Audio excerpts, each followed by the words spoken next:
Bismillahirrahmanirrahim. Assalamualaikum warahmatullahi wabarakatuh. Perkenalkan, nama saya Indah Amalia.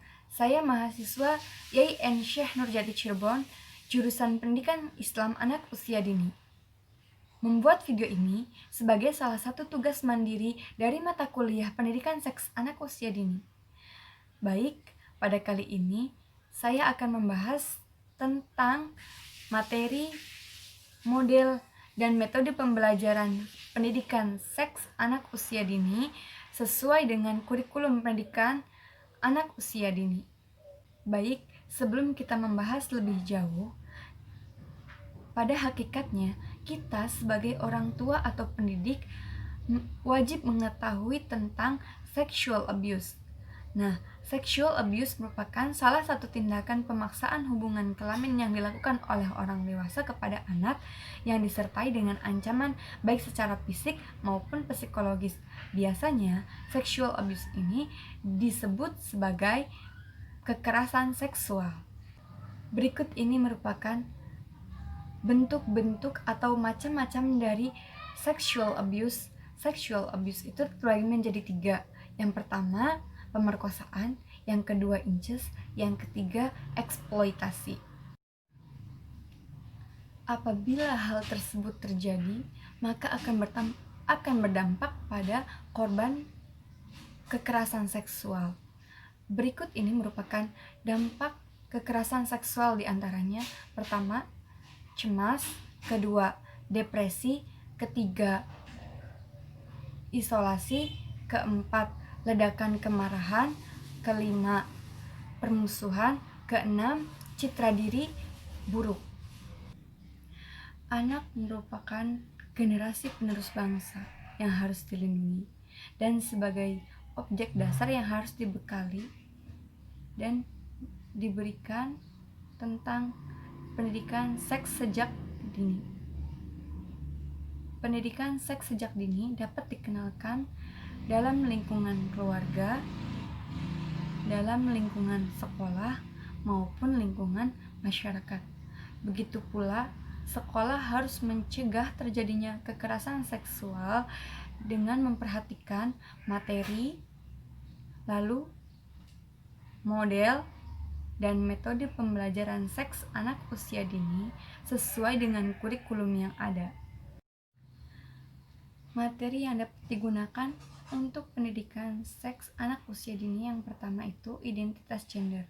Identitas gender merupakan atribut yang tidak dapat diubah. Contohnya, anak dapat membedakan jenis kelamin. Yang kedua, stereotip peran gender adalah pemahaman tentang peran yang dilakukan oleh anak laki-laki dan perempuan. Contohnya, anak perempuan lebih suka atau lebih dominan bermain boneka dan laki-laki lebih dominan bermain mobil-mobilan. Dan yang ketiga yaitu perilaku gender.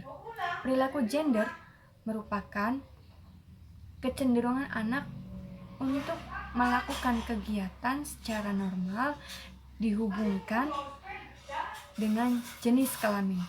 Contohnya, anak melihat siapa teman bermainnya dan objek apa yang menjadi permainannya.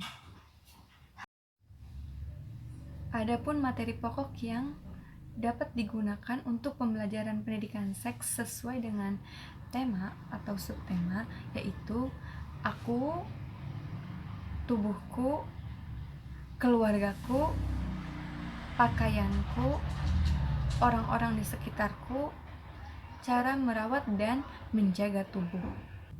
Materi pendidikan seks yang berdasarkan taksonomi Bloom meliputi 3 aspek. Yang pertama, aspek kognitif, yaitu anak memahami cara menghindarkan dari sexual abuse.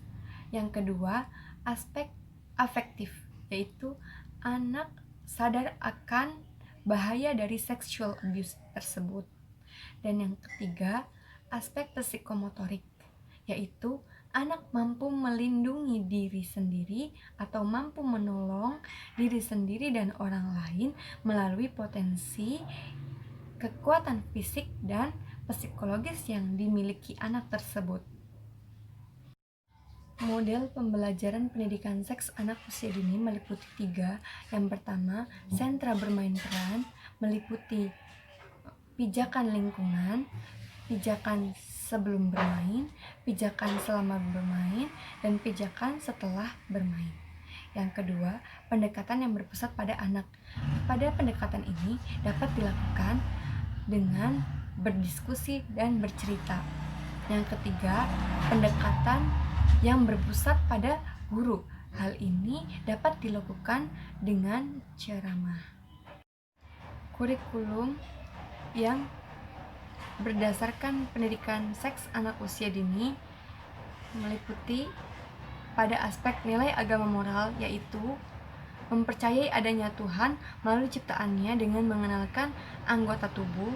Yang kedua, pada aspek fisik motorik meliputi mengenalkan anggota tubuh, fungsi dan gerakannya untuk mengembangkan motorik kasar dan motorik halus dengan membahas materi tentang identitas tubuh dan ciri-ciri tubuh. Pada aspek kognitif meliputi anak mengenalkan lingkungan sosial seperti keluarga, teman, tempat tinggal, tempat beribadah dan budaya, transportasi, dan meniru lagu, gerakan anggota tubuh. Selanjutnya, menyajikan karya dalam bentuk gambar, bercerita, bernyanyi, dan lain-lain. Dengan kegiatan memasangkan gambar fungsi anggota tubuh dan menonton film anggota tubuh. Lalu, pada aspek sosial emosional, yaitu anak memiliki sikap yang mencerminkan kemandirian dan menyesuaikan diri dengan kegiatan memakai baju sendiri sesuai dengan jenis kelamin dan menutup aurat. Lalu mengenal perbedaan antara laki-laki dan perempuan, serta anak memahami fungsi pakaian tersebut. Demikian yang dapat saya sampaikan, kurang lebihnya saya mohon maaf, dan semoga video yang saya buat ini dapat bermanfaat untuk kita semua. Terima kasih. Wassalamualaikum warahmatullahi wabarakatuh.